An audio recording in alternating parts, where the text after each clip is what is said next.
Seja honesto comigo. Você já se sentiu completamente abandonado, desprezado pela sociedade, ignorado, tratado como um problema que ninguém queria resolver? Existe uma história que começa exatamente assim. Um homem que viveu o pesadelo de ser esquecido. Ele vivia entre os mortos, em cemitérios, uivando, se cortando, acorrentado.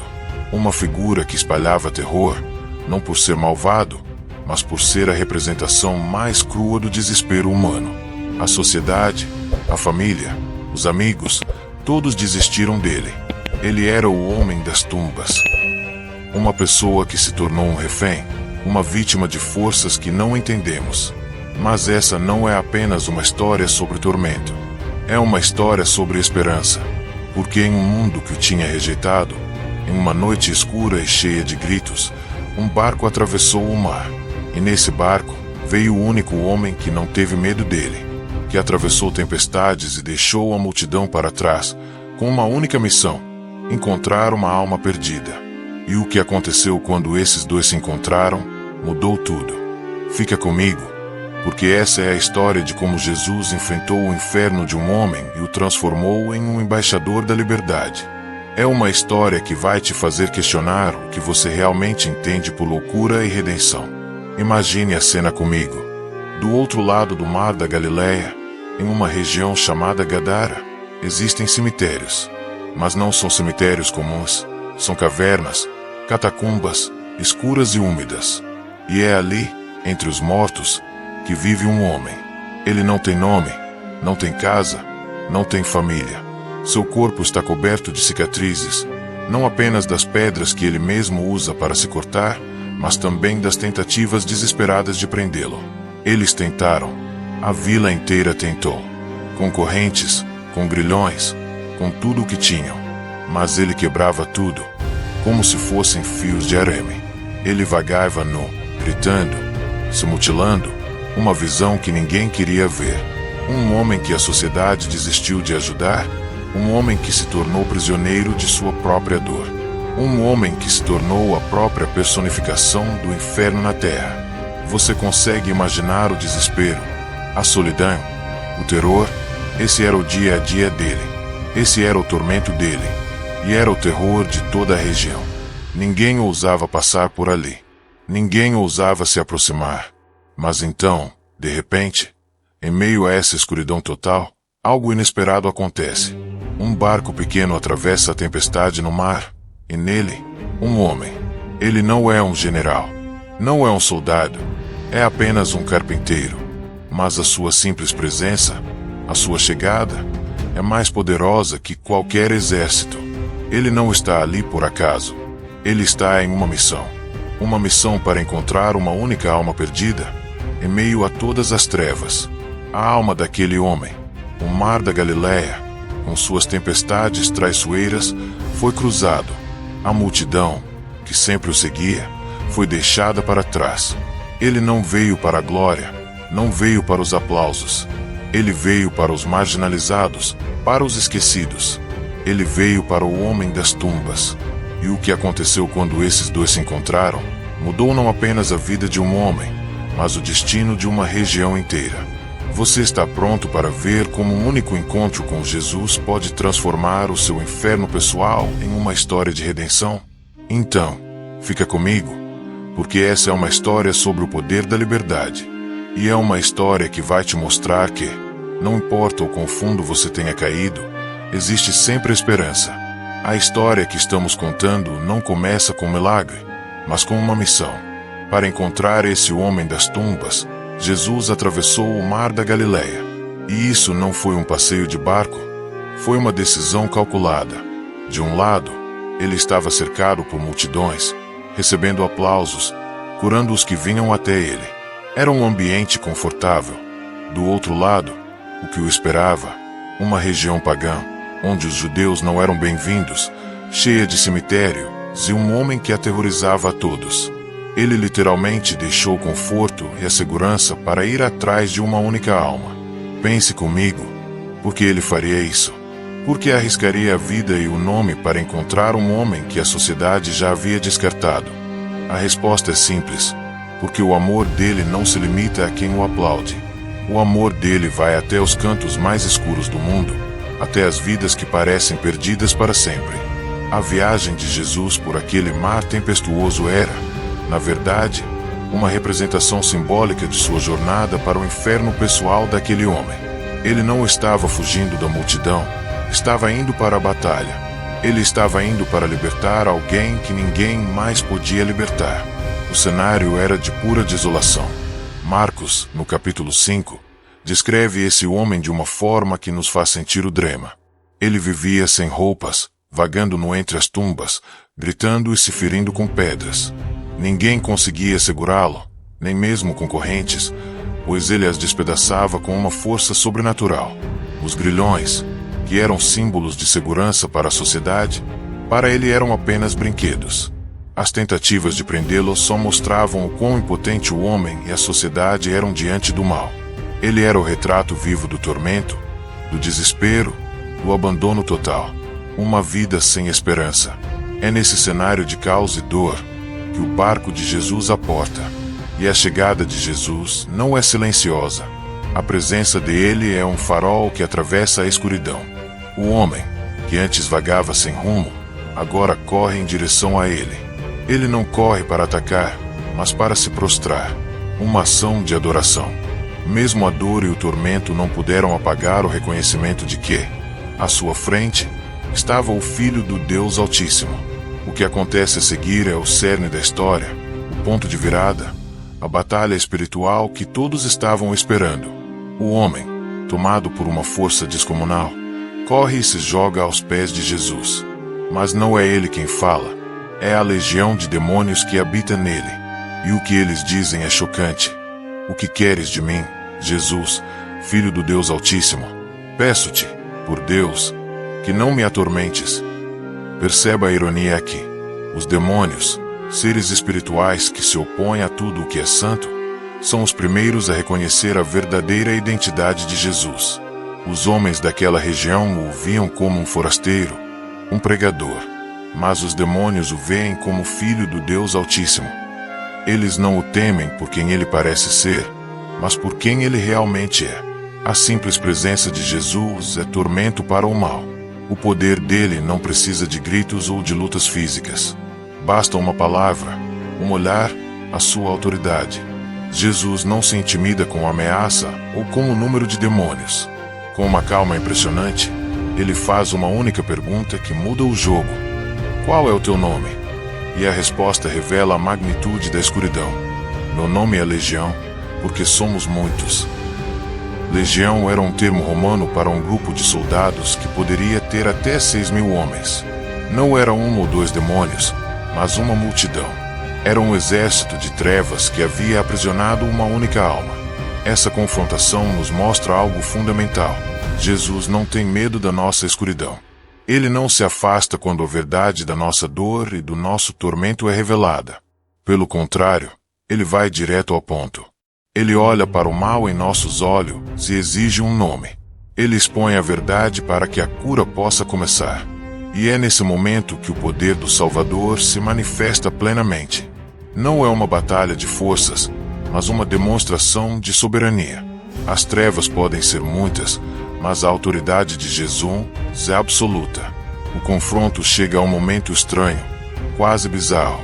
Os demônios, reconhecendo a autoridade total de Jesus, fazem um pedido inusitado. Eles imploram, pedem permissão para entrar em um rebanho de porcos que estava por perto. E Jesus, para a surpresa de todos, simplesmente permite. Ide, ele diz. Pense bem sobre isso. Por que os demônios fariam esse pedido? E por que Jesus aceitaria? Essa parte da história nos revela 3 verdades chocantes sobre a natureza do mal. A primeira verdade é o medo do abismo. Os demônios não queriam ser enviados de volta para sua prisão eterna. Eles sabiam que a autoridade de Jesus era absoluta, que o tempo deles estava se esgotando. Eles preferem habitar em porcos imundos, considerados impuros pelos judeus, a enfrentar o juízo final. Isso mostra que, por mais poderosos que pareçam, eles temem o poder de Jesus e o fim que os espera. A segunda verdade é a atração pelo impuro. Eles poderiam ter pedido para entrar em qualquer coisa, mas escolheram os porcos. Isso não é um detalhe aleatório. O mal se sente atraído e à vontade no que é impuro, no que é sujo. Eles encontram um habitat natural onde podem continuar a sua obra de destruição, mesmo que seja em animais. A terceira e mais devastadora verdade é a natureza destrutiva do mal. A legião se transfere para os porcos, e o que acontece em seguida é instantâneo e dramático. Os porcos, num rebanho de cerca de 2.000, se precipitam de um despenhadeiro e se afogam no mar. O mal não pode fazer outra coisa senão destruir. Ele não consegue apenas habitar. O seu único propósito é o caos, a morte e a destruição. Mesmo sem um corpo humano para atormentar, a sua presença ainda leva à aniquilação total.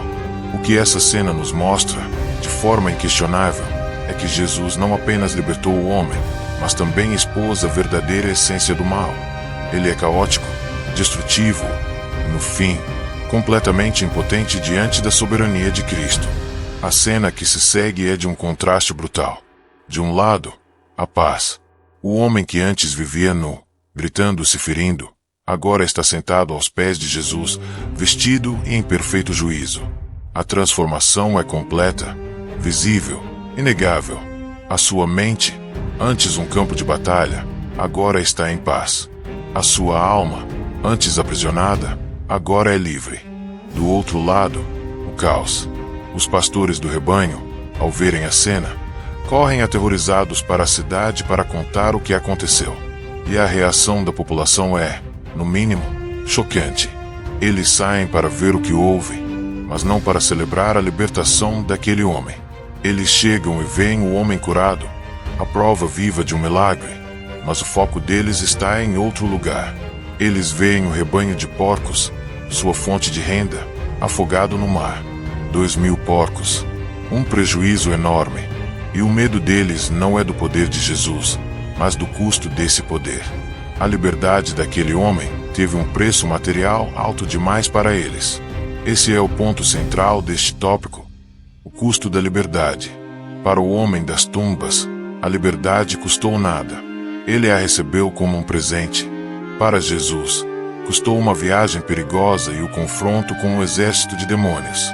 Para a comunidade, custou dinheiro, bens materiais. E é aqui que a história se torna um espelho para nós.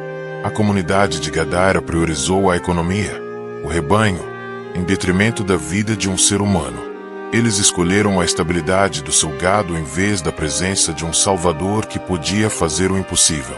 A cura e a restauração de uma vida não foram suficientes para superar o medo da perda financeira. E o que eles fazem em seguida é de partir o coração. Eles não pedem para Jesus ficar, para curar outros, para abençoar a cidade. Eles pedem para que ele vá embora. Preferem o conforto do seu caos previsível e a segurança dos seus bens ao poder ousado, transformador de Jesus. Neste ponto, o barco está pronto para zarpar. A população, dominada pelo medo, fez o seu pedido e Jesus, com a serenidade que lhe é peculiar, os atendeu. Mas a história não termina aí. O foco se volta para o homem recém-liberto. Agora, em seu juízo perfeito e com a paz restaurada, ele olha para o seu Salvador com um novo desejo no coração. Ele não quer voltar para a cidade que o rejeitou. Ele não quer voltar para a vida que o aprisionou. Seu único pedido, sua única vontade, é seguir a Jesus. Ele implora para se juntar aos discípulos, para ir junto com aquele que o resgatou do inferno. Aqui, novamente, Jesus surpreende. Em vez de aceitar o pedido, ele o nega. Não, volte para sua casa e conte a todos o que Deus fez por você. Imagine a cena. O homem, que estava pronto para deixar tudo e seguir o Mestre, é comissionado a fazer exatamente o oposto. Voltar para o lugar onde ele era conhecido como o louco das tumbas, a voltar para o lugar onde as pessoas preferiram os porcos à sua vida.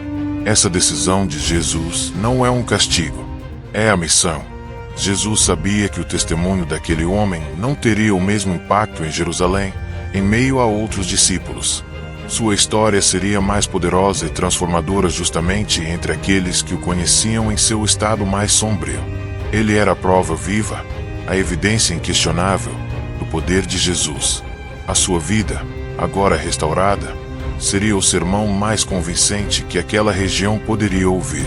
O homem se torna, então, o primeiro missionário na região de Decápolis, uma área de 10 cidades pagãs. Ele não precisava de um título, de um púlpito, nem de um treinamento formal. Ele tinha algo muito mais forte, a sua própria história. Ele foi e começou a proclamar o que Jesus havia feito por ele, e todos que o ouviam ficavam maravilhados. Aquele que era um motivo de medo, se tornou um embaixador da esperança, uma testemunha do poder de Deus. A história do homem das tumbas não é apenas um relato antigo, ela está repleta de lições espirituais poderosas que se aplicam diretamente às nossas vidas hoje. A primeira lição é sobre a realidade do mal. A Bíblia nos mostra que as forças espirituais malignas são reais e organizadas como uma legião. Elas buscam aprisionar, isolar e destruir. O sofrimento do homem das tumbas, sua automutilação e seu isolamento, são um eco do que o mal tenta fazer em nossas vidas, nos separar de Deus, nos destruir de dentro para fora e nos prender em uma escuridão sem esperança. Mas, como vimos na história, Jesus tem poder e autoridade absolutos sobre essas forças. A escuridão não pode resistir à sua luz. A segunda lição é sobre a profundidade da misericórdia de Jesus. Ele não espera que estejamos limpos ou perfeitos para se aproximar de nós. Ele atravessou o mar e deixou a multidão para encontrar um único homem que todos tinham abandonado. Ele veio ao nosso encontro em nosso pior momento, em nosso cemitério particular. Essa história nos lembra que Jesus não se importa com a nossa aparência, nosso status social ou a bagunça em que estamos. Ele se importa com a nossa alma. Ele nos vê por trás das correntes, por trás da dor, e nos estende a mão com amor. A terceira lição é sobre o custo da salvação e o valor de uma alma. A cidade de Gadara preferiu seus bens materiais à liberdade de um homem. Essa atitude nos confronta e nos faz perguntar: o que valorizamos mais? O conforto, a segurança, o dinheiro ou a vida de um ser humano? A salvação, a verdadeira liberdade em Cristo, muitas vezes nos exige que abandonemos algo que valorizamos, seja nosso orgulho, nossas posses ou nossas prioridades. A história nos ensina que o valor de uma alma humana é inestimável, infinitamente maior que qualquer rebanho de porcos. E por fim, a última lição é o poder do testemunho pessoal. O homem curado não se tornou um seguidor anônimo, mas um missionário.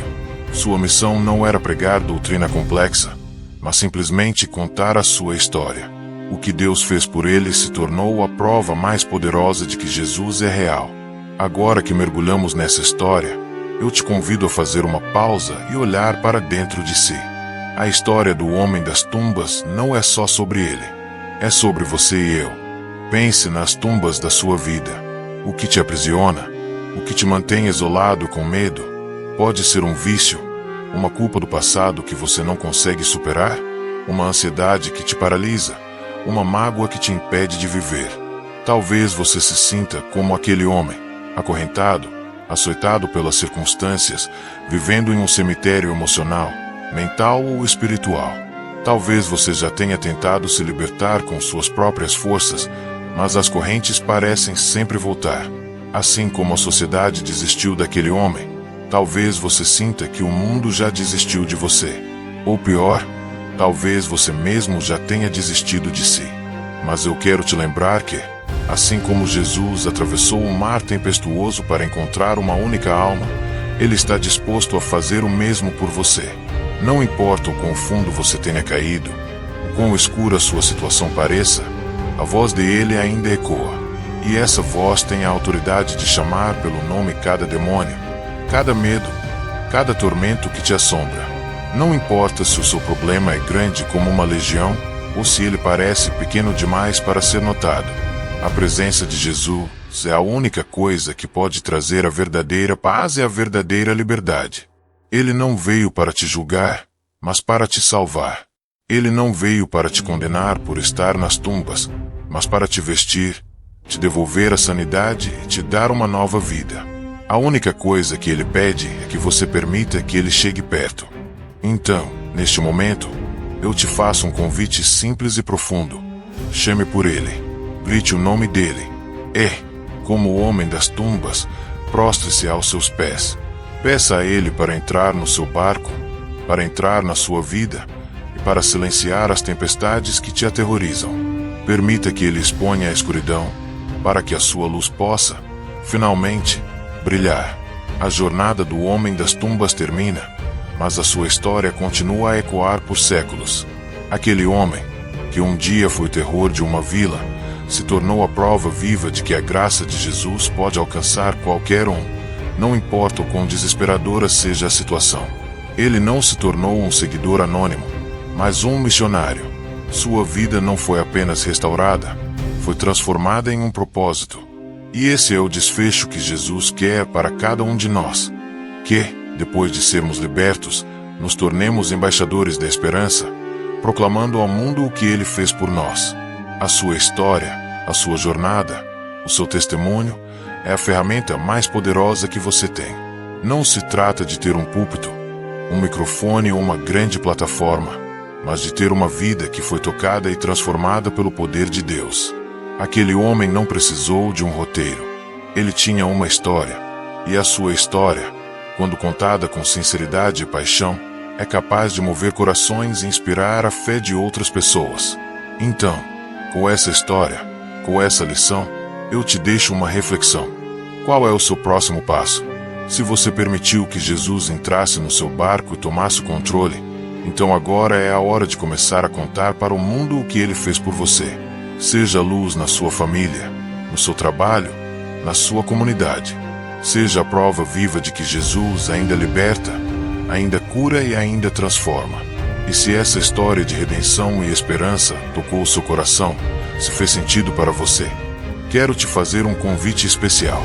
Aqui no canal, a gente busca histórias como essa para nos inspirar e fortalecer a nossa fé. Se você quer continuar nessa jornada de descobertas e de crescimento espiritual comigo, clica no botão de se inscrever aqui embaixo e ative o sininho. Não quero que você perca nenhuma das nossas próximas histórias. Se esse vídeo te deu esperança, se ele te fez enxergar a sua própria vida de uma forma diferente, faz um favor para mim e para alguém que pode estar precisando. Deixa seu like e compartilha com um amigo. Essa pode ser a mensagem que essa pessoa está esperando para começar a sua própria jornada de liberdade. Até o próximo vídeo. Que a paz de Cristo esteja com você.